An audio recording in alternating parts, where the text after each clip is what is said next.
De vreunenploeg van Boeten Friesland vaart onder het begin van de middag met het Schalk vertrouwen voor de kust van Starem.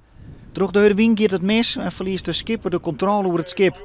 Dat gaat heel snel. Ja, dat is een paar seconden is dat inderdaad. En dan heb je geen tijd meer om te reageren erop. En dan lig je om. En dan? Met alle gevolgen van dien. Ja, dan is het dus, je belandt in het water. Je probeert iedereen bij elkaar te krijgen. Als hier het zou wijzen matten, komt op dat stuit de reddingsboot van de Lemmerdel. Die is onderwijs van Den Helder naar de thuishaven. Er wordt voortdurend actie ondernaan. Toen wij er langs zitten komen, toen was alles visueel.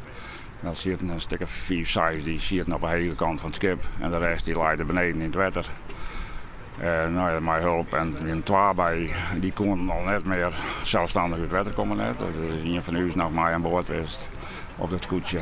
En die had ze maar uit het water getrokken. En zo hebben ze buiten aan boord gebracht. Als wij er net west gingen, dan denk ik dat er sowieso 12 zijn die het net redden gaan. 12 van de opvarenden rijdt ze verwonnen. Een onder knibbel en de oren zonder kwallen. Ze worden beide naar het ziekenhuis gebracht. De KLPD onderzoekt het ongeluk.